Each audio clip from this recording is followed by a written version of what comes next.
Histoire de la Grèce antique.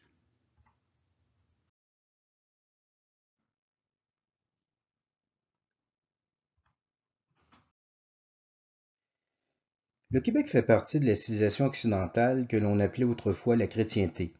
Une civilisation, c'est un ensemble de peuples ou de pays qui ont des traits culturels communs. On peut identifier 6 grandes civilisations dans le monde actuel: occidentale, russe, islamique, africaine, indienne et chinoise. Les principales nations occidentales sont en Europe de l'Ouest et en Amérique du Nord: la France, l'Angleterre, l'Italie, l'Allemagne, l'Espagne, les États-Unis et le Canada. Plusieurs anciennes civilisations sont aujourd'hui disparues. L'historien anglais Arnold Toynbee en dénombrait 21, l'historien allemand Oswald Spengler en comptait 40. Tout dépend de la manière dont on fait les divisions. La civilisation occidentale est l'héritière de 3 civilisations de l'Antiquité: Israël, la Grèce et Rome. Les Hébreux ou Israélites, c'est le peuple de la Bible qui nous a transmis un héritage religieux, le christianisme. Les Grecs nous ont appris la philosophie, les arts et les sciences. Les Romains nous ont légué les langues latines, le droit romain et l'idée impériale, le projet d'unification mondiale. On dit parfois que la Grèce est non seulement l'un des ancêtres de la civilisation occidentale, mais qu'elle est la mère de la civilisation tout court. Elle a transmis à l'humanité 4 richesses: la philosophie, soit la recherche des vérités éternelles par la raison; la science, qui distingue la nature de la magie; les arts, qui sont une recherche de la beauté; et la démocratie, qui repose sur 2 principes: l'égalité des citoyens et l'élection du gouvernement par le peuple.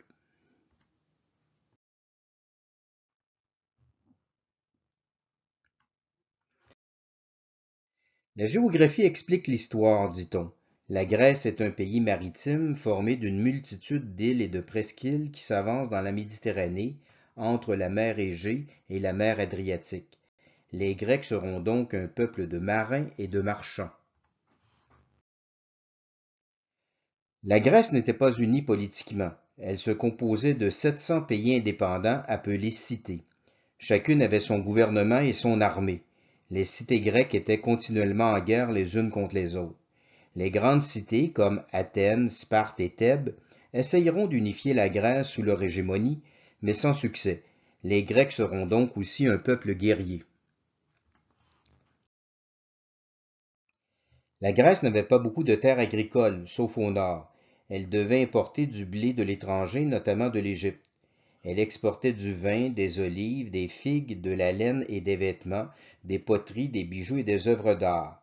Les Grecs étaient dépendants du commerce extérieur. Ils étaient à la fois des marchands et des pirates.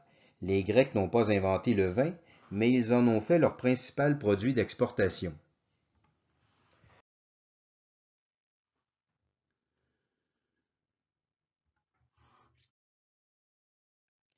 La civilisation grecque, aussi appelée Ellade, s'étendait sur les 2 rives de la mer Égée, soit la Grèce et la Turquie actuelle. Entre 700 et 500 avant Jésus-Christ, les Grecs ont fondé de nombreuses colonies autour de la Méditerranée. La Sicile et le sud de l'Italie ont été surnommés la Grande Grèce. La ville française de Marseille était à l'origine une colonie grecque appelée Massilia. Mais les colonies grecques devenaient, dès leur fondation, des cités indépendantes de leur mère patrie. Les Grecs ou Hellènes étaient divisés politiquement, mais ils avaient néanmoins le sentiment de leur unité culturelle. Une cité était considérée comme hellénique lorsque son peuple parlait la langue grecque et qu'il participait aux Jeux olympiques. Ces Jeux se tenaient à tous les 4 ans à Olympie, la ville sacrée de Zeus, le roi des dieux de l'Ellade. Selon la légende, l'histoire de la Grèce débute avec les premiers Jeux olympiques qui auraient été institués par Hercule en 776 avant Jésus-Christ. Les Grecs comptaient le temps en olympiades, c'est-à-dire en période de 4 ans plutôt qu'en année solaire de 365 jours. Ainsi, Alexandre le Grand est né dans la première année de la 100e olympiade, ce qui correspond à notre année 356 avant Jésus-Christ. Notons que les Jeux olympiques anciens n'étaient pas une simple compétition sportive comme les Jeux modernes. C'était d'abord une cérémonie religieuse. Les Grecs célébraient leur unité culturelle, fondée sur l'unité de religion et de langue. Les Grecs se considéraient comme une race supérieure. Ils appelaient tous les autres peuples barbares. Le mot grec barbaros signifie étranger. Aux yeux des Grecs, les Perses et les Romains restaient des barbares, malgré leur puissance et leur richesse. Même après qu'ils eussent conquis la Grèce, les Romains n'auront jamais le droit de participer aux Jeux olympiques. Mais en réalité, les Grecs sont le fruit d'un mélange de plusieurs races. Les Hellènes proprement dit, les Achéens, les Doriens, les Éoliens, les Pélasges et les Ioniens. Ils ont aussi profité de l'héritage culturel de deux civilisations antérieures, les Crétois et les Mycéniens.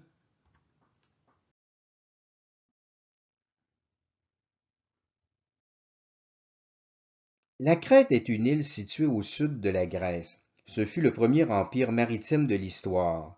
Ses marchands et ses pirates ont régné sur la Méditerranée orientale pendant plusieurs siècles. La Crète a été une sorte de relais culturel entre l'Orient et la Grèce.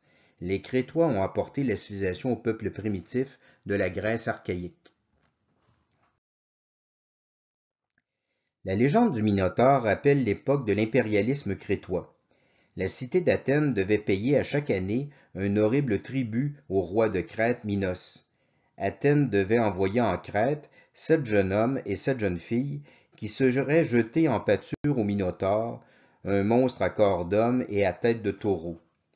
Cette légende illustre deux faits historiques, la domination des Crétois sur la Grèce et l'existence des sacrifices humains. Thésée, le fils du roi d'Athènes, Égée, se joignit aux victimes. Il réussit à tuer le Minotaure. Il réussit ensuite à sortir du labyrinthe où le monstre était enfermé. Ariane, la fille du roi Minos, était tombée amoureuse de Thésée. Elle lui avait fourni un long fil qu'il devait dérouler derrière lui pour retrouver son chemin. Malheureusement, le roi Égée a cru que son fils avait été tué. Désespéré, il s'est jeté dans la mer qui porte depuis lors son nom. La Crète était une alliance de 10 royaumes.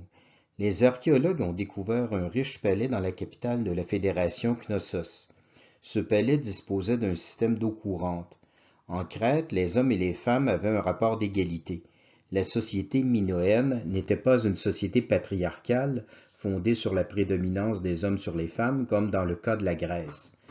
L'expression civilisation minoenne vient du nom du roi légendaire de Crète, Minos. Les Crétois faisaient des jeux d'acrobatie avec des taureaux, ou de la tauromachie, un peu à la manière des corridas espagnoles d'aujourd'hui. Certains historiens pensent que la brillante civilisation minoenne a été ruinée ou du moins affaiblie par un tsunami causé par l'éruption volcanique du Santorin vers 1400 avant Jésus-Christ.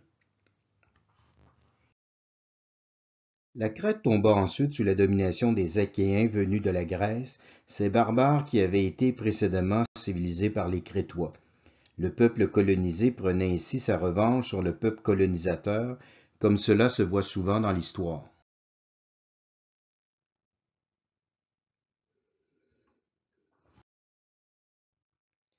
Les Achéens étaient un peuple barbare de race nordique, des grands blonds aux yeux bleus qui venaient de l'Europe centrale, du nord du fleuve Danube.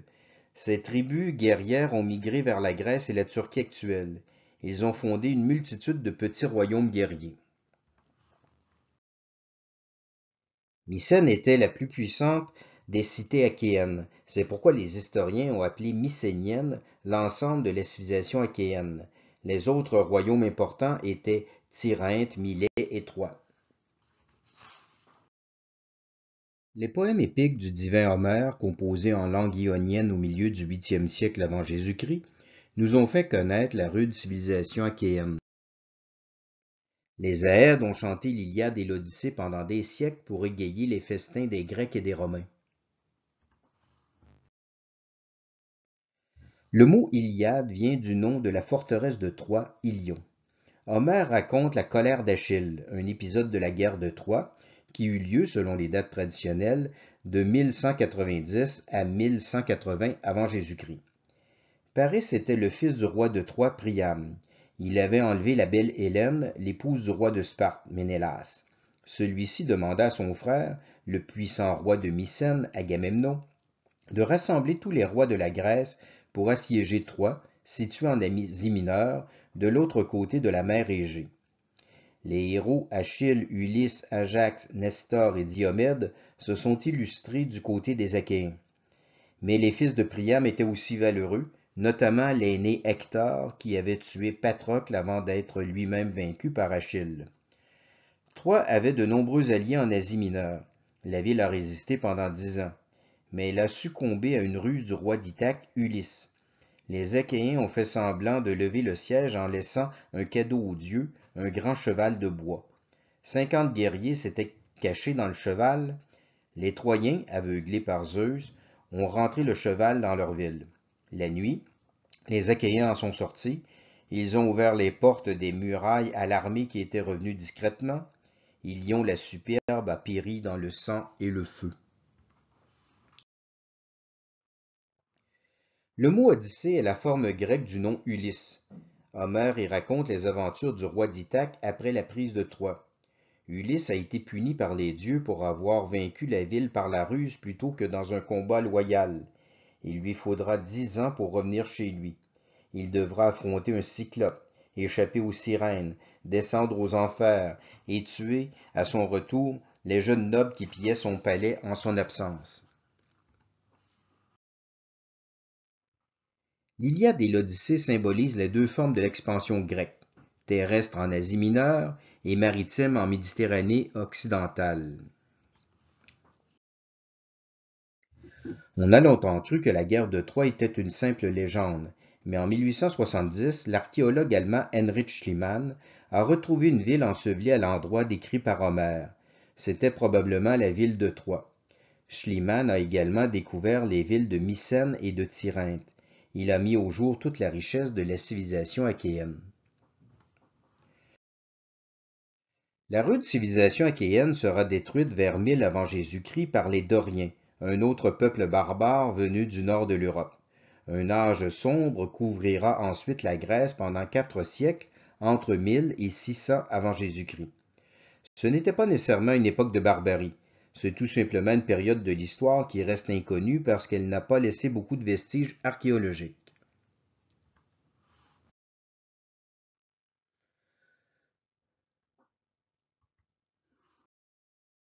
En Grèce, la cité est un pays indépendant qui possède son armée et qui peut faire la guerre ou la paix. Sa population varie entre 1000 et 5000 habitants. Ce n'est guère plus qu'un village ou une petite ville selon nos critères actuels. La cité se compose d'une ville, d'un port et d'une campagne environnante. La ville est entourée de murailles, mais il y avait à l'intérieur des murs une autre forteresse, la citadelle, où l'on pouvait se réfugier lorsque l'ennemi avait franchi le rempart extérieur. Athènes faisait exception avec ses 250 000 habitants. C'était un géant en comparaison des autres cités. C'est ce qui lui a permis d'exercer son hégémonie sur toute la Grèce pendant un certain temps. La cité d'Athènes se situait dans la péninsule de l'Attique. Elle se composait d'une ville, Athènes, d'une citadelle, l'Acropole, d'un port, le Pirée, et d'une campagne, la Béotie. La cité se subdivisait en tribus, dèmes, clans et familles. Ses habitants se répartissaient en citoyens, des hommes libres nés de père et de mère athéniens, en métèques, des hommes libres nés d'étrangers, et en esclaves. La plupart des cités grecques ont connu une évolution politique similaire. Elles sont successivement passées de la monarchie à l'aristocratie puis à la démocratie. Voici quelles sont les 3 formes de gouvernement d'après les philosophes grecs classiques Platon et Aristote. Il y a d'abord la monarchie, qui vient du mot mono, seul, et arché, pouvoir. Il s'agit du gouvernement d'un roi. Mais la monarchie risque de dériver éventuellement en tyrannie. L'aristocratie, ça vient du mot aristoi qui signifie meilleur et arché pouvoir. Il s'agit d'un gouvernement par les nobles. qui risque de dériver vers l'oligarchie. Pour ce qui est de la démocratie, le mot vient de démos, peuple, arché, pouvoir. Il s'agit du gouvernement du peuple, ou du moins du gouvernement des gens élus par le peuple. Mais le risque de la démocratie, c'est qu'elle dérive en démagogie.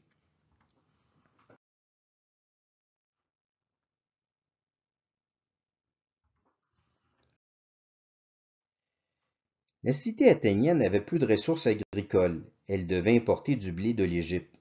Ses principales productions étaient le vin, les olives, les figues et l'artisanat, vêtements, poteries, bijoux. On a retrouvé des vases athéniens un peu partout en Méditerranée, au Moyen-Orient et jusqu'aux Indes et en Chine. Athènes était dépendante de son port, le Pirée. La géographie la forçait à devenir une cité maritime et marchande, ce qui l'amènera à instaurer la démocratie. À l'origine, Athènes était une monarchie. Selon la légende, la cité aurait été fondée vers 750 avant Jésus-Christ par le roi Thésée, le héros qui avait tué le Minotaure. Le héros idéal des Grecs était Hercule, l'homme fort par excellence. Mais les Athéniens lui préféraient Thésée, qui savait allier la force et l'intelligence. Il avait vaincu le taureau de la plaine de Marathon, mais il avait également pensé à l'astuce du fil d'Ariane pour retrouver son chemin dans le labyrinthe. Thésée se laissait guider par la raison, alors qu'Hercule obéissait à ses passions et notamment à sa passion de colère. Cette légende nous montre comment les Athéniens se percevaient par rapport aux autres Grecs. Ils se considéraient supérieurs par leur intelligence et leur culture. Évidemment, les Athéniens n'étaient pas plus intelligents que les autres. Ils étaient sans doute plus prétentieux. On a souvent dit qu'Athènes était à la Grèce ce que Paris est à la France. Mais le miracle grec fut essentiellement l'œuvre d'Athènes. Les plus grands savants et artistes de la Grèce antique sont issus d'Athènes, ou du moins ont vécu à Athènes. Le nom de la cité vient d'ailleurs de la déesse de la sagesse, Athéna. Un régime aristocratique a succédé à la monarchie vers 700 avant Jésus-Christ. Les eupatrides, c'est-à-dire les bien-nés, étaient des nobles qui possédaient la terre et les troupeaux de moutons. C'étaient également des guerriers. Les eupatrides dirigeaient les cités car ils étaient les seuls à avoir le droit de vote à l'Assemblée. Mais le développement du commerce maritime a favorisé l'émergence d'une classe sociale de riches marchands qui voulaient, elle aussi, participer à la vie politique. Un long conflit politique et social s'ensuivra entre 650 et 500 avant Jésus-Christ. Les nobles formaient le parti aristocratique. Les marchands formaient le parti démocratique. Le petit peuple se divisait à parts égales entre ces deux clans de riches et de puissants. Derrière ce conflit politique, il y avait aussi un clivage géographique, la terre contre la mer.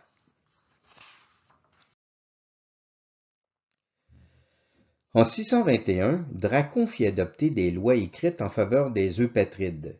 L'État se réservait le droit de punir les crimes, mettant fin au régime de la vendetta, c'est-à-dire de la vengeance privée. Les lois de Dracon étaient sévères, comme le montre l'expression française, adopter des mesures draconiennes. Elles permettaient de réduire en esclavage les paysans et les bergers pauvres qui ne payaient pas leurs dettes. Mais le simple fait d'avoir des lois écrites et une justice publique était déjà un pas en avant pour la civilisation. Ces deux principes sont encore à la base du système juridique des sociétés modernes. En 592, l'aristocrate Solon a jeté les bases de la démocratie athénienne. Il a créé une assemblée du peuple, l'Ecclésia, un conseil de gouvernement, la Boulée, et un tribunal, l'Ilié. Désormais, le droit de vote ne dépendait plus de la naissance, mais de la richesse. Les marchands pouvaient donc participer aux institutions politiques de la cité. Solon a favorisé le développement du commerce maritime. C'était un noble, mais il avait compris qu'Athènes ne pouvait plus être exclusivement gouvernée par les nobles. Il fallait introduire la classe marchande dans la vie politique. Les anciens Grecs louangeaient la sagesse de Solon. Ils le classaient parmi les 7 sages de la Grèce. Mais les eupatrides n'ont pas accepté ces réformes politiques. Après sa mort, le parti aristocratique a repris le pouvoir. En 561, Pisistrate a pris la tête du Parti démocratique, bien qu'il fût lui-même un noble. Il voulait rétablir les lois de Solon, mais il dut recourir à la force pour abaisser le parti aristocratique. Pisistrate était un tyran, on dirait aujourd'hui un dictateur. Il gouvernait Athènes par la force et par la ruse, de manière illégale, sans respecter la Constitution.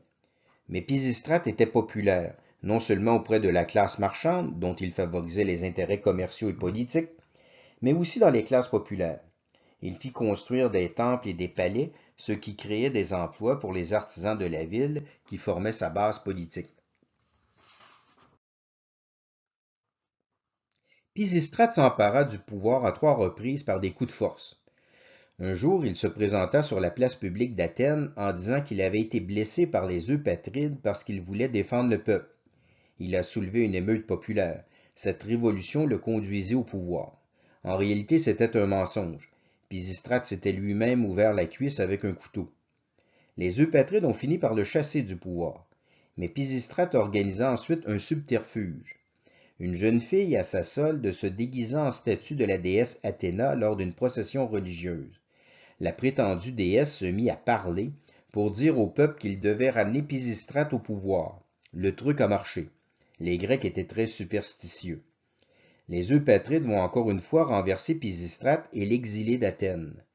Pisistrate alla exploiter des mines d'or au nord de la Grèce. Il put lever une armée de mercenaires et reconquérir le pouvoir à la suite d'une guerre civile. Il est mort en 527. Son fils Hippias lui a succédé, mais il a été rapidement assassiné par des nobles tyrannicides.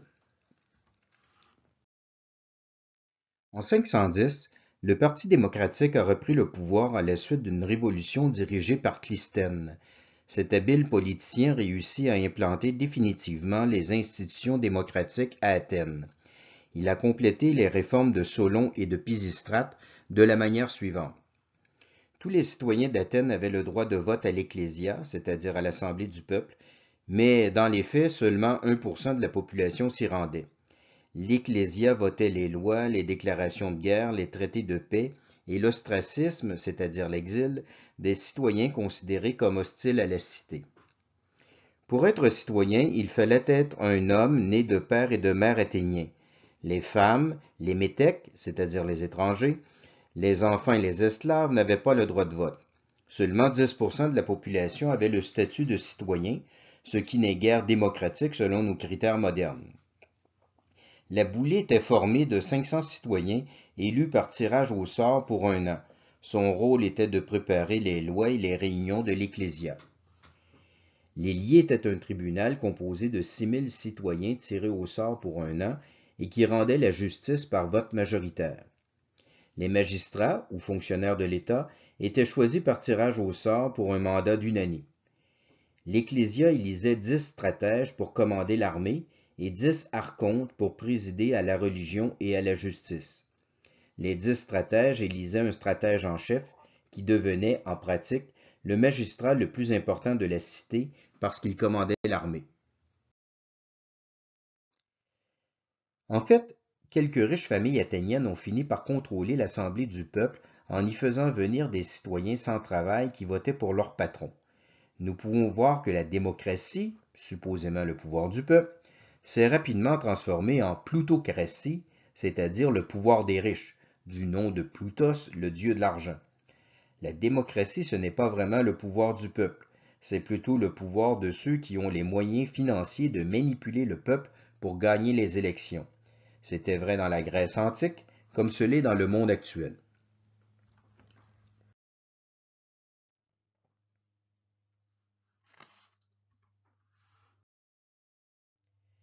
Les Spartiates étaient diamétralement opposés aux Athéniens. Ils formaient une cité militaire, terrienne et aristocratique.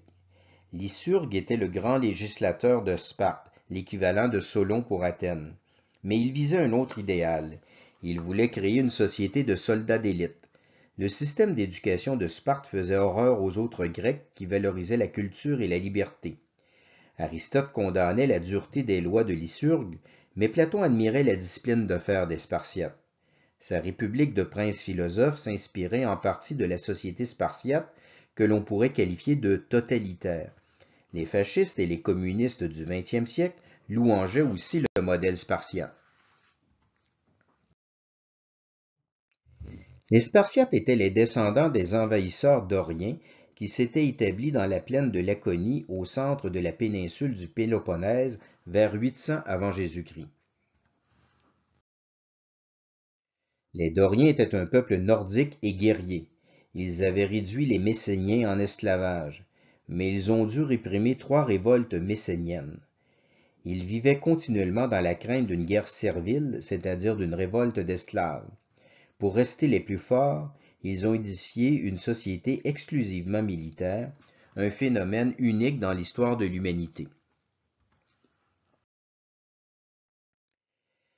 La cité de Sparte était divisée en 3 classes sociales et de nature raciale puisque les mariages entre les classes étaient interdits. Les Spartiates étaient exclusivement des soldats. Les Périèques étaient des serfs qui pratiquaient l'agriculture et l'artisanat et qui pouvaient servir comme soldats auxiliaires dans l'armée. Les Ilotes étaient des esclaves paysans qui devaient nourrir les Spartiates. L'éducation spartiate visait à former des soldats d'élite. À la naissance, on laissait mourir les bébés qui manquaient de vigueur. Les filles restaient avec leur mère en attendant de se marier vers l'âge de 20 ans. Les garçons restaient avec leur mère jusqu'à l'âge de 7 ans. Ils étaient ensuite éduqués par de rudes adolescents qui ne leur apprenaient qu'à se battre. Les enfants spartiates connaissaient leur père, mais ils n'avaient aucun lien significatif avec lui. De 14 à 20 ans, le jeune spartiate vivait à la caserne pour apprendre l'art de la guerre.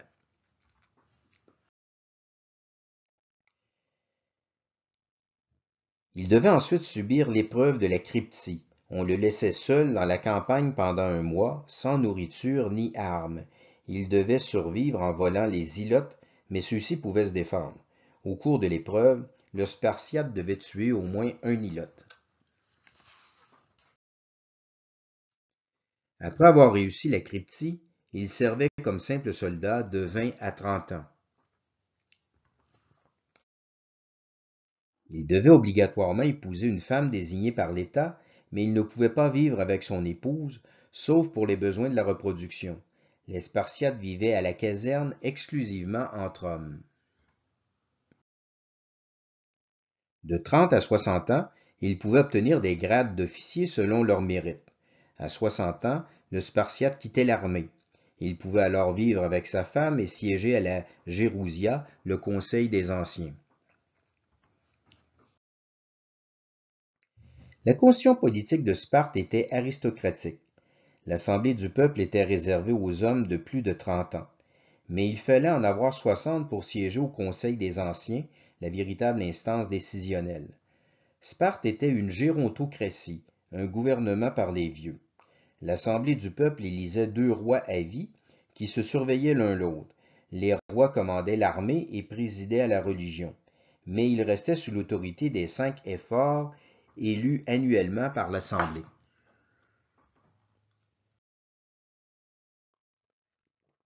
Les éphores étaient les gardiens des lois de Lycurgue. Leur autorité s'imposait même au roi. Un jour, le conseil des éphores a condamné au fouet un roi qui avait contrevenu aux règles en prenant un repas en tête-à-tête avec sa femme.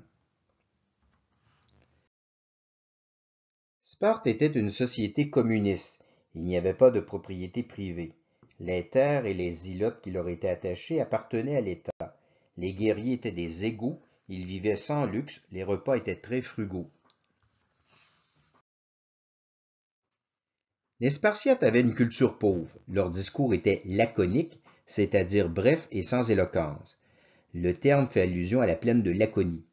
Les Athéniens étaient au contraire de véritables moulins à paroles. La poésie guerrière et la musique militaire étaient les seules formes d'art permises à Sparte. La philosophie et la littérature étaient inexistantes. Sparte vivait en marge de la civilisation hellénique. Les Athéniens les ridiculisaient tout en les craignant. Mais les riches dames athéniennes aimaient engager des jeunes filles spartiates comme servantes parce qu'elles avaient une poigne de fer avec les enfants. Il faut noter que la description de la société spartiate nous vient essentiellement d'auteurs athéniens, donc de leurs ennemis. Certains historiens pensent qu'ils auraient exagérément noirci le portrait. On ne tuait probablement pas les bébés plus faibles à la naissance. Sparte faisait du commerce avec le reste de la Grèce. Elle produisit quelques écrits de haut niveau intellectuel. Les Zilotes n'étaient sans doute pas aussi opprimés qu'on l'a dit. Individuellement, les soldats spartiates n'étaient pas meilleurs que les autres Grecs, mais il faut reconnaître que par sa discipline, leur armée était redoutable, sans être pour autant invincible. En fait, la société spartiate était probablement plus normale que ne le laisse croire la légende, dorée ou noire selon les points de vue, de la cité militaire. À Sparte, la statocratie, c'est-à-dire le pouvoir de l'armée, visait essentiellement à tenir en laisse les peuples asservis, les Périèques et les Zilotes. C'était un système social à usage interne. Les Spartiates ne cherchaient pas à dominer la Grèce. Leur brève hégémonie, de 431 à 371, s'est terminée par un échec. Les Spartiates se sont ensuite repliés sur eux-mêmes. Alexandre le Grand n'a pas réussi à les mobiliser contre l'Empire perse, mais il n'a pas osé non plus les attaquer. Au milieu du IIIe siècle avant Jésus-Christ, le système social de Sparte s'est effondré, sans que les historiens ne sachent vraiment pourquoi. Au temps de la conquête de la Grèce par les Romains, Sparte ne comptait plus pour rien sur le plan militaire.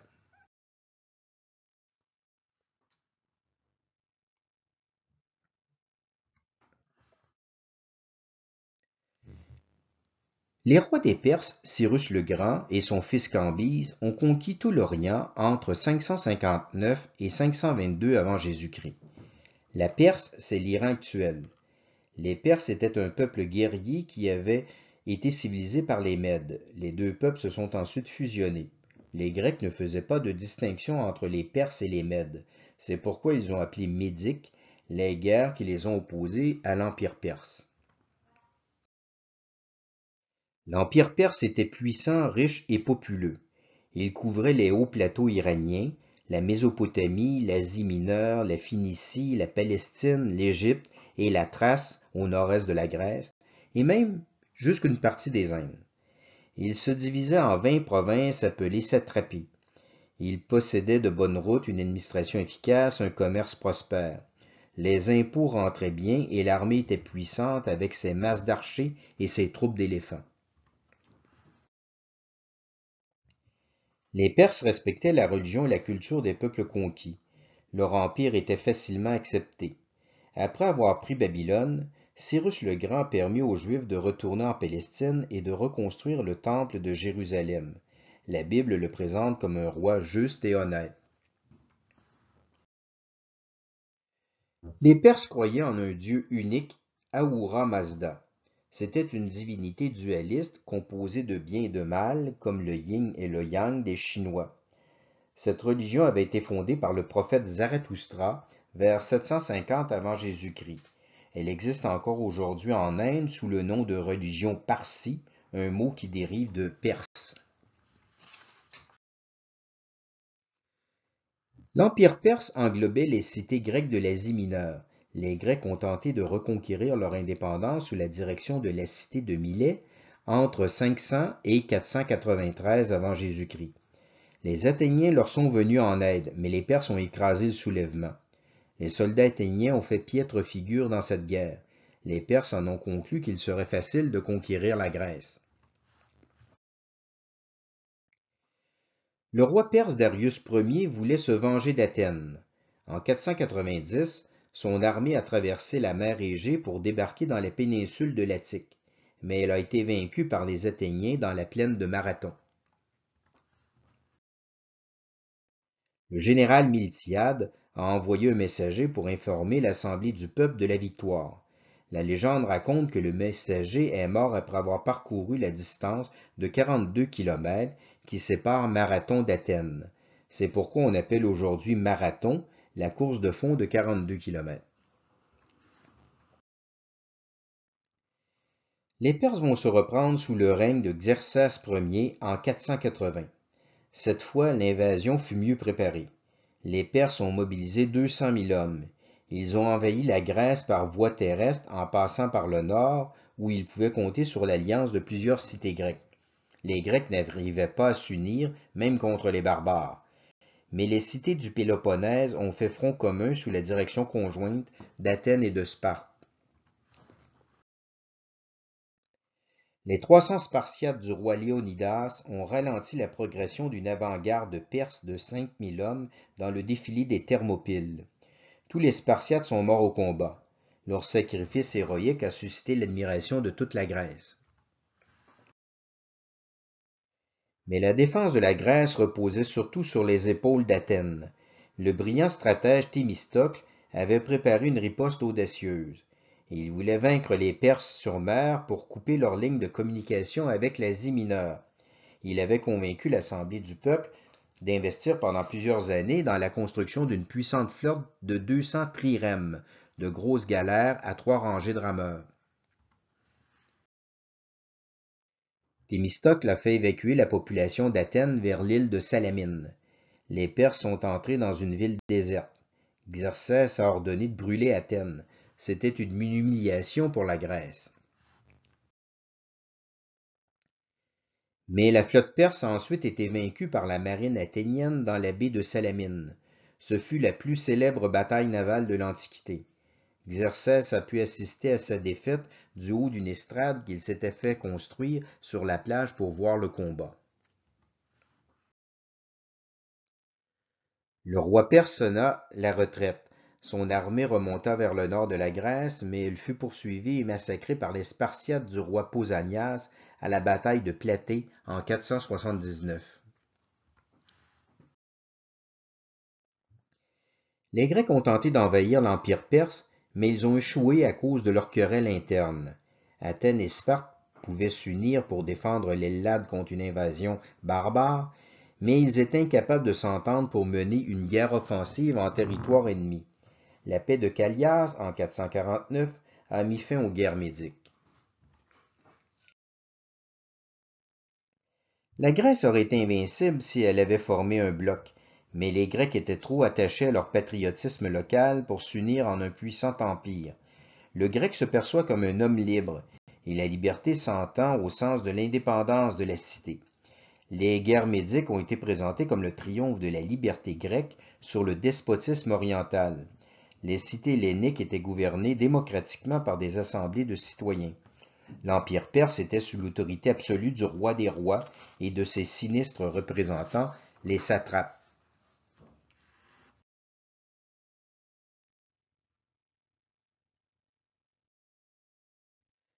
Mais les Grecs n'étaient pas aussi libres qu'ils se l'imaginaient. Ils ont échappé à la domination perse pour tomber sous la domination d'Athènes. La Ligue de Délos était officiellement une alliance politique des cités grecques en vue de former une armée commune pour attaquer l'Empire perse. Toutes les cités devaient déposer à cette fin un tribut annuel, c'est-à-dire une somme d'argent, dans le trésor de la Ligue situé sur l'île sacrée de Délos. Mais en réalité, la Ligue de Délos était devenue une sorte d'empire athénien. Le trésor servait surtout à financer la marine athénienne, voire à construire des temples et des palais à Athènes. Les cités qui voulaient se retirer de la Ligue étaient assiégées par les Athéniens. L'adhésion à la Ligue et le paiement du tribut étaient finalement obligatoires. Athènes comptait environ 250 000 habitants. C'était un géant en comparaison des autres cités grecques qui ne dépassaient généralement pas les 5 000 habitants. La monnaie athénienne, la chouette, était utilisée pour le commerce dans toute la Méditerranée. La cité profitait des mines de cuivre et d'argent du Laurion. Athènes était une thalassocratie, du mot thalassos, mer, c'est-à-dire un empire maritime et commercial comparable à l'Angleterre du 19e siècle. Périclès a dominé la vie politique athénienne de 460 à 429 avant Jésus-Christ. Issu d'une riche famille noble, il se faisait continuellement réélire au poste de stratège, c'est-à-dire de chef de l'armée. Ce grand orateur défendait les valeurs démocratiques de la Grèce. Sa politique favorisait les pauvres. Athènes leur offrait des places gratuites au théâtre. Il abaissa le niveau de richesse requis pour être élu archonte. Il les payait même pour siéger comme juge. Périclès fit construire le Parthénon, le magnifique temple d'Athéna qui symbolise toute la grandeur de la Grèce classique. Il a été le mécène du célèbre artiste Phidias. L'épouse de Périclès, Aspésie, a joué un rôle politique et culturel d'importance, ce qui était exceptionnel pour une femme à cette époque. Périclès a été un chef d'État efficace et populaire, mais le vieux parti aristocratique lui reprochait, et avec raison, de profiter de son autorité pour s'enrichir personnellement.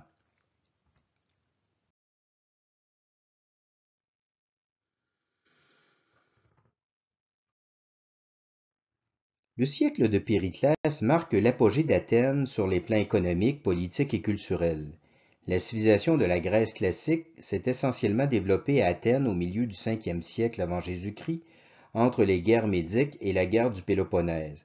Le miracle grec, c'est la naissance de la philosophie, de la littérature, des sciences, des arts et de la démocratie. Jetons un coup d'œil sur les plus grands noms de cette épopée culturelle. Socrate est un philosophe rationaliste qui rejetait les anciennes superstitions. À ses yeux, la morale devait reposer sur la justice et non pas sur la force. Les philosophes présocratiques défendaient la loi du plus fort, la morale du maître. Socrate croyait en un Dieu unique et transcendant, mais il restait païen en ce sens qu'il assimilait Dieu à la nature. C'était un panthéiste. Selon lui, l'homme était une parcelle de Dieu. Socrate critiquait les puissants du jour. Il dénonçait les faux raisonnements des sophistes qui justifiaient toujours les riches et les orgueilleux, à l'instar des pharisiens de l'Évangile. Ses ennemis l'ont accusé de blasphémer les dieux de la cité et de corrompre la jeunesse. Il a été condamné à mort à la suite d'un procès injuste. Socrate a été forcé de s'enlever lui-même la vie en buvant un poison, la ciguë. Les enseignements de Socrate ont été rapportés par son disciple Xénophon, notamment dans l'ouvrage Apologie de Socrate, rédigé en 395 avant Jésus-Christ. Platon est le plus célèbre philosophe grec. Il avait reçu l'enseignement de Socrate. Il s'intéressait surtout à la politique, c'est-à-dire à la vie des hommes en société. Dans La République, il imagine une société idéale de nature communiste qui vise à former une élite de princes philosophes. Platon se rattache à l'école de l'idéalisme philosophique. D'après lui, les choses n'existent pas en soi, mais seulement par la médiation de l'esprit humain, les idées, qui sont en quelque sorte des entités spirituelles, un peu comme les anges. Platon préférait le régime aristocratique de Sparte au régime démocratique d'Athènes. Aristote était un disciple de Platon, mais il diverge de son maître sur plusieurs points. Il se rattache à l'école du réalisme philosophique. D'après lui, la réalité existe en tant que telle, sans aucune intervention de l'esprit humain. Aristote croit à la réalité objective, alors que Platon était subjectiviste. Aristote était en faveur de la démocratie athénienne plutôt que de l'aristocratie spartiate. Il croyait en un Dieu unique et transcendant, séparé de la nature. Il était déiste plutôt que panthéiste. Son enseignement moral se rapproche beaucoup de la morale chrétienne. Aristote a été pendant 2 ans l'éducateur d'Alexandre le Grand, mais l'ambitieux conquérant n'a pas vraiment retenu les leçons de son maître qui prônait la modération en toutes choses. Aristote est le philosophe païen qui s'est le plus rapproché de la vérité. Au Moyen Âge, la Somme théologique de saint Thomas d'Aquin va retenir l'essentiel de la philosophie aristotélicienne. On dit que saint Thomas d'Aquin a christianisé Aristote. La révélation divine, qui repose sur la Bible, perfectionne ainsi la sagesse humaine qui découle de la raison.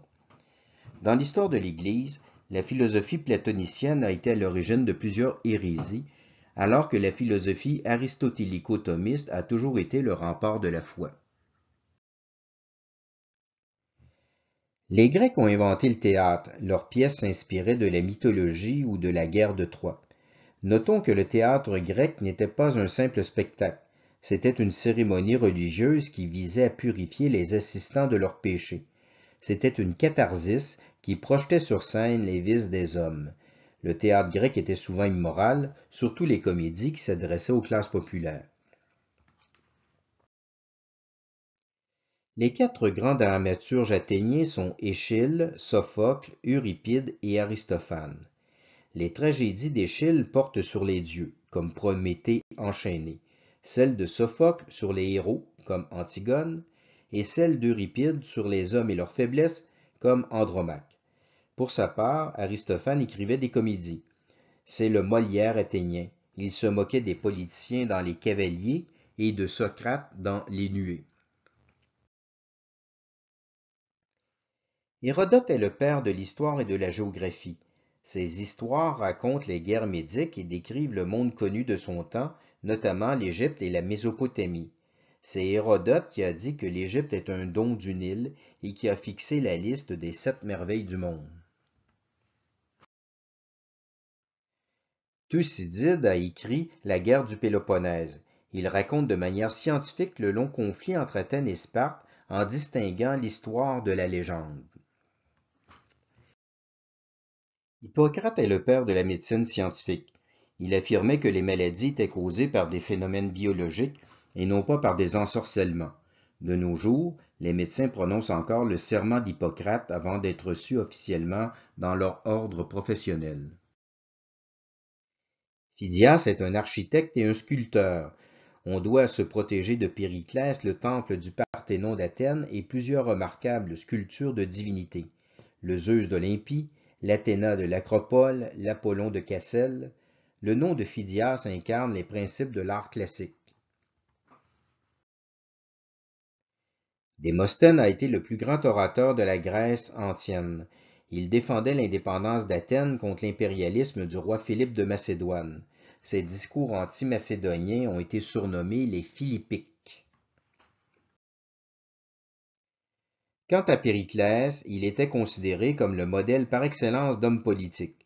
Ses discours sur les vertus de la démocratie peuvent encore être cités de nos jours.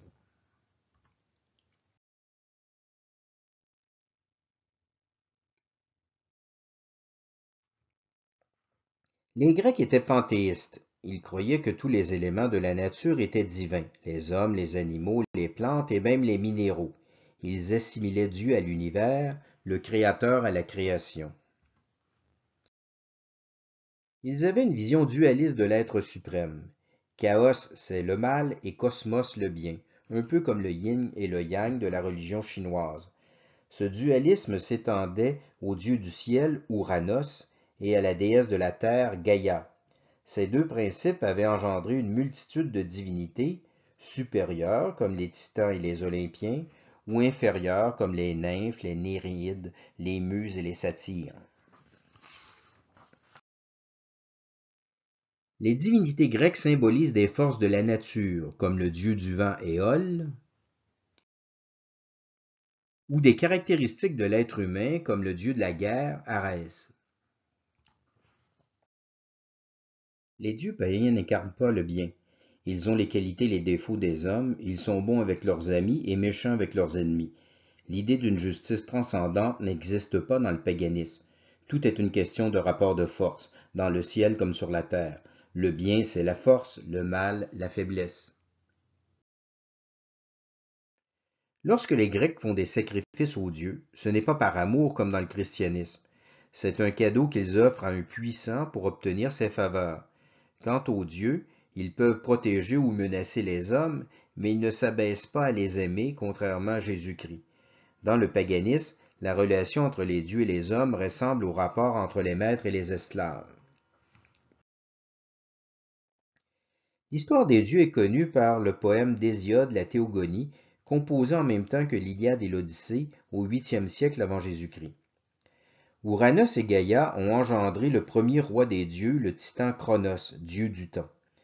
Une prophétie lui avait appris qu'il serait un jour renversé par son propre fils. Pour éviter que cela n'arrive, Cronos dévorait ses enfants dès leur naissance. Mais un jour, son épouse Rhéa, déesse de la maternité, sauva le petit Zeus en donnant à son mari une roche enveloppée de l'ange à la place de l'enfant. Plus tard, Zeus chassera Cronos du mont Olympe, la montagne sacrée des dieux. Cronos essayera de reprendre le pouvoir à l'aide des géants, mais Zeus les repoussera avec une arme invincible, la foudre. Zeus régnait sur l'Olympe, la plus haute montagne de la Grèce, considérée comme la résidence des dieux. Son épouse Héra était la déesse de la famille, Athéna la déesse de la sagesse, Poséidon le dieu de la mer, Déméter la déesse de l'agriculture, Apollon le dieu du soleil, des arts et de la beauté masculine, Artémis la déesse de la lune et de la chasse, Arès, le dieu de la guerre, Héphaïstos, le dieu des forgerons, Aphrodite, la déesse de l'amour et de la beauté féminine, Hermès, le dieu des messagers, des médecins et des voleurs, et Hestia, la déesse du feu sacré de la maison familiale. Le mythe de Pandore tendait d'expliquer l'origine du mal. Pandore était la première femme. Elle avait reçu toutes ses qualités des dieux. Pandora signifie ornée de tous les dons. Héphaïstos lui avait sculpté un corps, Athéna lui avait donné l'intelligence, Aphrodite la beauté, Apollon le talent musical, Hermès la curiosité et l'art du mensonge, Héra la jalousie. Zeus lui donna pour époux le premier homme, Épiméthée, et comme cadeau de noces une boîte mystérieuse avec l'ordre de ne jamais l'ouvrir. Ne pouvant résister à la curiosité, elle l'ouvrit. Tous les maux de la terre se sont alors échappés de la boîte de Pandore, la faim, la maladie et la mort. Une colombe, qui représentait l'espoir, en sortit également, car pour les païens, l'espoir d'une vie meilleure n'était qu'une illusion qui nous permettait d'endurer plus longtemps les malheurs de la vie. La délivrance ne se trouvait que dans la mort. C'est pourquoi les Grecs approuvaient le suicide. Le mythe de Prométhée présentait la manière de vaincre le mal. Le titan Prométhée a sauvé les hommes en leur apportant le feu dérobé au char d'Apollon, ce qui symbolise la science et les arts. Dans le paganisme, la rédemption vient de la science, de la gnose, et non pas de l'humilité comme dans le christianisme. Zeus a puni Prométhée en l'enchaînant à un rocher du Caucase, où il devait se faire éternellement ronger le ventre par un vautour, puisque les dieux étaient immortels. Zeus savait qu'il serait un jour chassé de l'Olympe tout comme son père Cronos, mais il ignorait par qui. Or Prométhée avait le don de connaître l'avenir. Zeus envoya Hermès pour lui promettre de le délivrer de son supplice en échange du nom de celui qui renverserait le roi de l'Olympe. Rempli d'orgueil et de haine, Prométhée refusa de révéler le nom du futur vainqueur de Zeus. Mais l'on peut lire dans la pièce de théâtre d'Échille, Prométhée enchaîné, rédigée en 472 avant Jésus-Christ, que le mal sera vaincu par un Dieu qui passera par la mort. S'agirait-il de notre Seigneur Jésus-Christ? Les pères de l'Église ont interprété ce passage comme une prophétie païenne de la rédemption. Les anciens Grecs étaient très pieux, mais au sens de superstitieux. Ils voyaient des esprits partout, et ils faisaient des rites magiques pour se les concilier. Le père de famille était le prêtre du culte domestique et les magistrats étaient les prêtres du culte civique. Le prêtre païen accomplit des rites, mais il ne donne pas d'enseignement religieux ou moral, contrairement aux prêtres catholiques. Le paganisme est une religion sans doctrine qui peut intégrer tous les cultes. Chaque cité a ses dieux protecteurs. Les dieux des autres sont aussi vrais que les miens, mais leurs dieux sont en lutte contre nos dieux. Dans le paganisme, les dieux sont faits à l'image des hommes. Dans le christianisme, ce sont les hommes qui ont été créés à l'image et à la ressemblance de Dieu. La mythologie grecque n'en contient pas moins de grandes leçons de sagesse humaine. Elle a également inspiré l'art et la littérature de la civilisation occidentale. Le christianisme ne rejette pas la sagesse païenne. Il l'intègre et la complète comme dans la prière Dies Irae de saint Thomas d'Aquin qui parle du jugement dernier. Jour de colère que ce jour-là qui réduira le monde en cendres, David l'atteste comme la Sibylle. Le roi juif David représente la Bible, et la Sibylle, prophétesse païenne, représente la mythologie.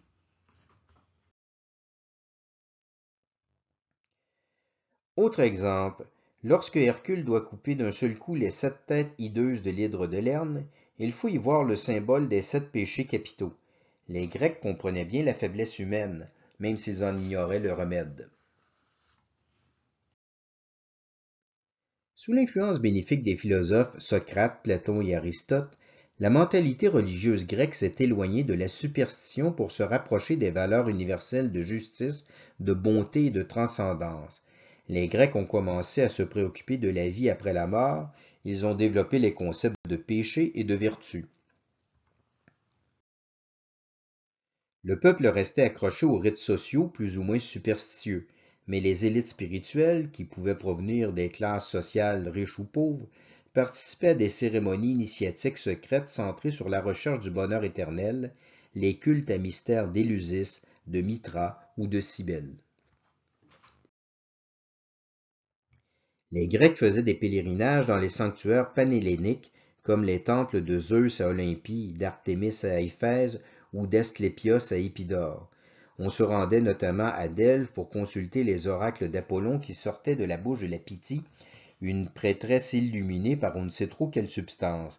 Ces prophéties étaient tellement obscures qu'elles pouvaient être interprétées de différentes manières, un peu comme les prédictions astrologiques de nos jours.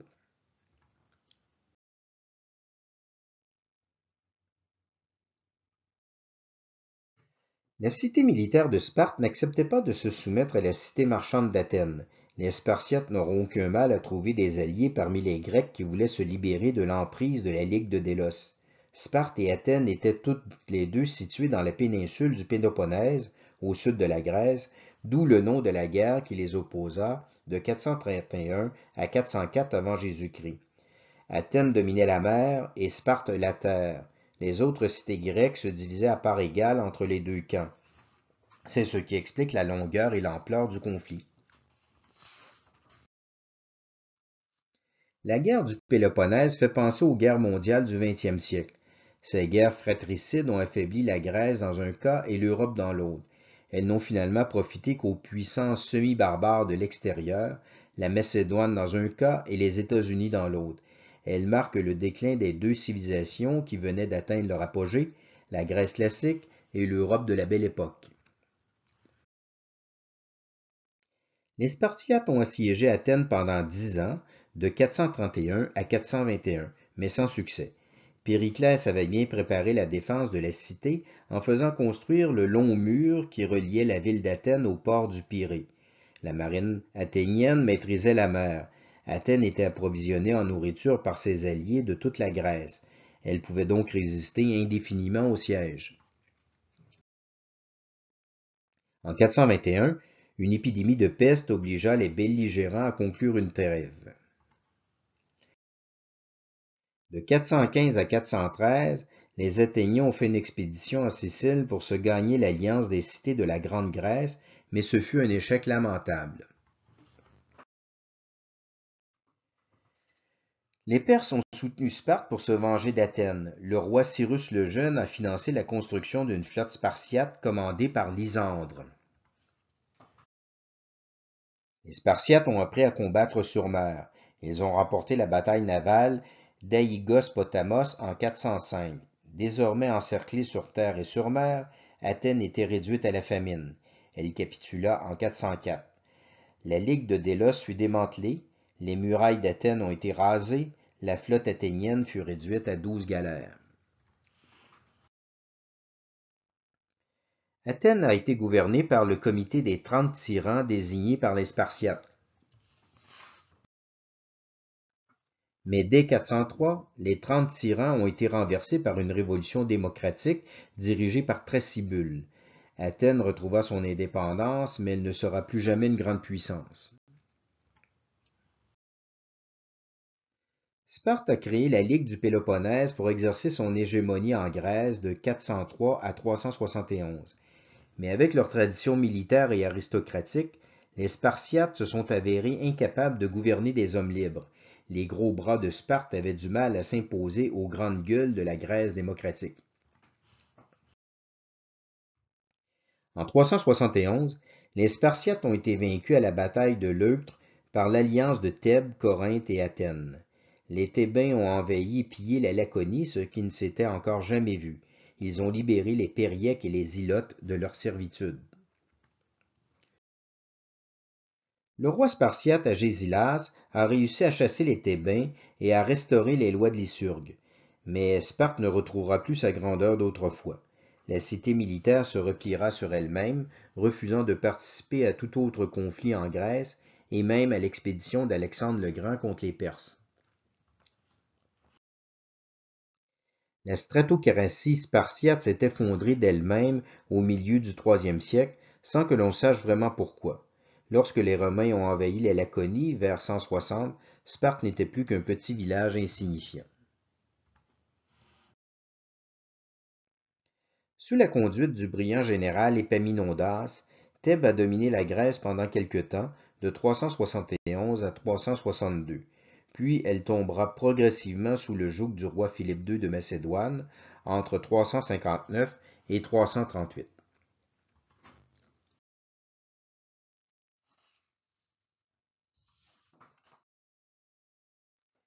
La Macédoine était un pays montagneux situé au nord de la Grèce. Le peuple macédonien était considéré comme barbare parce qu'il ne parlait pas la langue grecque, mais les nobles étaient classés comme grecs parce qu'ils étaient bilingues et qu'ils participaient aux Jeux olympiques. C'était une race guerrière comme le sont souvent les peuples montagnards. La Macédoine était une monarchie élective à base aristocratique. Les Macédoniens méprisaient les assemblées démocratiques. Le roi Philippe II étendit patiemment l'hégémonie macédonienne sur toute la Grèce de 359 à 336 avant Jésus-Christ. C'était un brillant général qui améliora la tactique de la phalange inventée par le Thébain Épaminondas. Les hoplites chargeaient en formant une colonne de longues lances. La phalange macédonienne conservera une réputation d'invincibilité pendant un siècle et demi, jusqu'à ce qu'elle soit vaincue par la Légion romaine à la bataille de Cynocéphale en 197. Mais la force de Philippe de Macédoine tenait surtout à son habileté diplomatique. Il attisait les divisions entre les Grecs en finançant un parti pro-macédonien dans chacune des cités de l'Ellade. Notons que la Macédoine disposait de riches mines d'or. Athènes n'était plus la grande puissance d'autrefois, mais c'était la cité grecque qui tenait le plus à son indépendance. Le célèbre orateur Démosthène prononça à l'assemblée du peuple une série de discours pour dénoncer l'impérialisme de Philippe de Macédoine. Les Philippiques sont considérés comme le chef-d'œuvre de l'éloquence grecque. Démosthène devait combattre dans sa propre cité un puissant parti pro-macédonien. Il réussira à convaincre les Athéniens de s'allier avec Thèbes pour s'opposer à Philippe. Mais c'était trop tard. En 338, les Macédoniens ont remporté la bataille de Chéronée et ils ont imposé leur hégémonie à toute la Grèce. Alexandre s'est illustré à la tête de la cavalerie macédonienne avec son fameux cheval, le divin Bucéphale. Philippe a unifié la Grèce sous le nom de Ligue de Corinthe en 336 avant Jésus-Christ. Il était sur le point d'entreprendre une expédition contre les Perses lorsqu'il fut assassiné par un officier, peut-être à l'instigation de la reine Olympias. Son fils Alexandre lui succéda. C'est lui qui réalisa l'ambition traditionnelle de toute la Grèce, faire la conquête de l'Empire perse. Alexandre le Grand représente le modèle par excellence du héros païen, une sorte de surhomme passionné, capable d'aller jusqu'au bout de sa folle ambition de pouvoir. Le fils du roi Philippe avait pourtant eu comme précepteur le grand philosophe Aristote, mais il n'a guère retenu les leçons morales de son maître qui prônait les vertus naturelles de prudence, de modération et de paix. Alexandre était un grand chef de guerre et un habile politique, mais il était colérique, alcoolique et suprêmement orgueilleux. Il se prenait pour la réincarnation d'Achille, le fameux guerrier de la guerre de Troie. Il voulait, comme lui, mourir jeune et glorieux, et c'est effectivement ce qui lui est arrivé. Alexandre franchit l'Hellespont, le détroit qui sépare la Grèce de l'Asie mineure, avec une armée de 40 000 hommes. Il offrit un sacrifice au mâne d'Achille sur le site de l'ancienne ville de Troie. En 334, il remporta la bataille du fleuve Granique, libéra la ville grecque de Milet et trancha le nœud gordien. Un oracle avait prédit que l'empire du monde appartiendrait à celui qui serait capable de dénouer les liens d'un joug situé dans la ville de Gordion. Alexandre trancha le nœud d'un coup d'épée, montrant ainsi qu'il entendait vaincre par la force plutôt que par l'intelligence et la patience. En 333, il a battu l'empereur perse Darius III à Issos. En 332, il a pris la cité phénicienne de Tyr, une vieille alliée des Perses et la grande rivale du commerce maritime grec. Il a ensuite conquis l'Égypte, où il fut accueilli en libérateur, honoré comme un nouveau pharaon et adoré comme un demi-dieu. En 331, il a vaincu une deuxième fois l'empereur perse à la bataille de Gaugamel. Alexandre entra triomphalement dans la prestigieuse ville de Babylone. En 330, Darius fut assassiné par certains satrapes qui avait décidé de se rallier au roi de Macédoine. Désormais, Alexandre pouvait régner sur tout l'Orient, en plus de la Grèce. Le rêve d'Alexandre le Grand était de fusionner la Grèce et l'Orient en un vaste empire universel et cosmopolite. Il épousa la fille de Darius pour que leur fils puisse se présenter comme le légitime successeur à la fois des rois de Macédoine et des empereurs perses. Les soldats grecs épousèrent également des filles de la noblesse perse pour créer une nouvelle noblesse gréco-orientale. Alexandre adopta le cérémonial de la cour des rois perses, les Achéménides. Les Grecs devaient se prosterner devant lui à la manière des Orientaux qui considéraient le roi comme un demi-dieu. Cela choquait la mentalité des Grecs qui croyaient au principe de l'égalité entre les hommes libres. Les officiers macédoniens ont surtout été scandalisés du fait qu'Alexandre ait maintenu en poste les satrapes qui s'étaient ralliés à lui, au lieu de confier à des Grecs ses lucratives fonctions de gouverneur de province. De plus, Alexandre intégra des Perses dans son armée. Sa politique d'égalité et de fusion des races n'était pas appréciée par ses officiers qui auraient préféré que les peuples conquis deviennent plus ou moins les esclaves des Grecs. L'ambition d'Alexandre dépassait les frontières de l'Empire perse.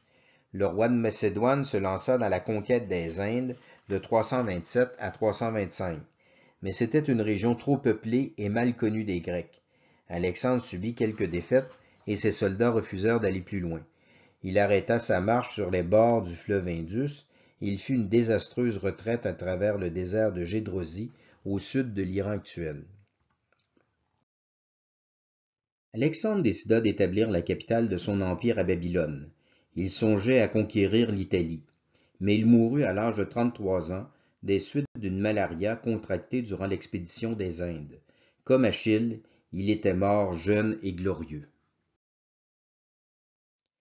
Alexandre le Grand est de loin la figure la plus prestigieuse de toute l'histoire de l'Antiquité. Il faudra attendre plus de 2000 ans avant que son génie militaire ne soit dépassé par Napoléon Bonaparte, l'empereur des Français, de 1804 à 1814. Mais les historiens antiques discutaient de la question à savoir qui était le plus grand chef de guerre, Alexandre le Grand ou Hannibal le Carthaginois. Les auteurs grecs répondaient évidemment Alexandre, mais les auteurs latins préféraient Hannibal. Pourquoi? Parce qu'Hannibal avait été vaincu par le général romain Scipion l'Africain. Les Romains étaient donc supérieurs aux Grecs, CQFD, ce qu'il fallait démontrer.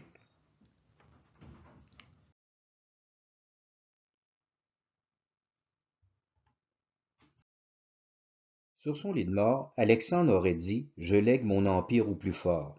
C'est probablement faux.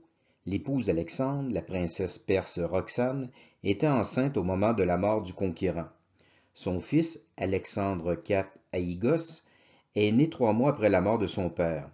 Il était le légitime successeur du nouvel empire gréco-perse. Mais n'étant pas en âge de régner, il a été placé sous la protection d'Antipater, le régent de la Macédoine. Il sera assassiné avec sa mère par le fils d'Antipater, Cassandre, qui se proclamera ensuite roi de Macédoine. Les généraux d'Alexandre le Grand ont inventé la légende du drôle de testament pour justifier leur lutte sanglante pour le pouvoir. La guerre des Diadoques se déroulera de 322 à 281 avant Jésus-Christ.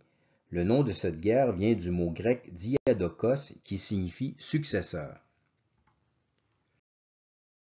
L'empire d'Alexandre ne survivra pas à son fondateur. Après 40 années de guerre, il sera partagé de la manière suivante. La famille du général Antipater, les Antigonides, régnera sur la Macédoine en exerçant son hégémonie sur toute la Grèce. La famille du général Séleucos, les Séleucides, régnera sur la Phénicie, la Palestine, la Syrie et la Mésopotamie. La famille du général Attale, les Attalides, régnera sur l'Asie mineure et la Thrace, soit la Turquie et la Bulgarie actuelle. La famille du général Ptolémée, les Ptoléméens, régnera sur l'Égypte. Quant au royaume perse, il retrouvera son indépendance. Aux yeux des historiens iraniens d'aujourd'hui, les Grecs n'ont donc pas conquis l'empire perse. Ils ont été repoussés, malgré la victoire temporaire d'Alexandre le Grand et la perte de quelques territoires à l'est. L'histoire est souvent présentée de manière différente selon les peuples et les époques. La Perse restera une grande puissance que l'Empire romain lui-même ne réussira pas à vaincre. Sur le plan politique, l'empire d'Alexandre le Grand fut un échec, mais sur le plan culturel, la fusion de la civilisation grecque et de la civilisation orientale fut un succès. Elle donna naissance à une nouvelle et brillante civilisation appelée hellénistique. La civilisation hellénique, c'est la Grèce d'Europe. La civilisation hellénistique, c'est la Grèce d'Asie ou l'Orient hellénisé. Les Juifs eux-mêmes ont été tellement hellénisés qu'ils ont eu tendance à se paganiser. Les deux derniers livres de l'Ancien Testament, les Maccabées 1 et 2, racontent l'histoire de la révolte des Juifs contre le roi de la Syrie hellénistique, Séleucos IV, de 175 à 140. Les Juifs fidèles à Yahvé prennent les armes non seulement pour reconquérir leur indépendance politique, mais surtout pour repousser le paganisme hellénistique. Les Juifs hellénisés avaient même accepté que l'on érige une statue de Zeus dans le temple de Jérusalem. Les chefs des Juifs fidèles, les saints Maccabées, remporteront la victoire en faisant une alliance avec Sparte et Rome. Ce sera la renaissance du royaume d'Israël sous la prestigieuse dynastie des Asmonéens. Mais cela ne mettra pas fin au rayonnement culturel de la Grèce. La preuve en est que les Juifs d'Alexandrie, la capitale de l'Égypte hellénistique, vont traduire la Bible en langue grecque, la Septante. Au temps de Jésus, le grec était la langue commune de tout l'Orient, un peu comme l'anglais aujourd'hui. La civilisation hellénistique a été aussi brillante que la civilisation de la Grèce classique. On y retrouvait de grandes villes riches et cosmopolites, Antioche en Syrie, Pergame en Asie mineure et Alexandrie en Égypte. Le despotisme oriental avait supplanté l'idée grecque de démocratie. Le grec était la langue officielle, mais les peuples continuaient à parler leurs dialectes locaux. En Judée, par exemple, le clergé parlait l'hébreu, les fonctionnaires et les commerçants parlaient le grec, le petit peuple parlait l'araméen. Les cultures et les religions avaient tendance à se fusionner. Les mariages interraciaux étaient fréquents, l'économie était prospère, Alexandrie était la métropole du monde, un peu comme New York aujourd'hui. L'Orient hellénique faisait du commerce avec l'Inde et la Chine. L'art hellénistique était remarquable même s'il restait en dessous de l'art grec classique. Deux des 7 merveilles du monde antique datent de la période hellénistique, le phare d'Alexandrie et le colosse de Rhodes. La bibliothèque d'Alexandrie était le rendez-vous des savants du monde entier. Les œuvres du géographe Strabon, du médecin Galien, de l'astronome Ptolémée, du physicien Archimède et du mathématicien Euclide ont illustré la civilisation hellénistique. En religion, les cultes à mystère d'origine orientale se sont répandus. C'étaient des sociétés secrètes d'initiation religieuse qui s'intéressaient surtout à la vie après la mort. En philosophie, il y avait 2 écoles de pensée dominantes. Les épicuriens qui recherchaient le bonheur dans le plaisir modéré et les stoïciens qui recherchaient la sagesse par la pratique des vertus, un peu comme les chrétiens. Les royaumes hellénistiques sont tombés sous l'emprise de Rome les uns après les autres entre 205 et 133 avant Jésus-Christ. La bataille de Cynocéphale a montré la supériorité de la légion romaine sur la phalange macédonienne. Mais sur le plan culturel, les Romains se sont mis à l'école de la Grèce comme l'indique la célèbre sentence du poète latin Horace. La Grèce conquise a conquis son farouche vainqueur et elle a porté les arts au Latium sauvage.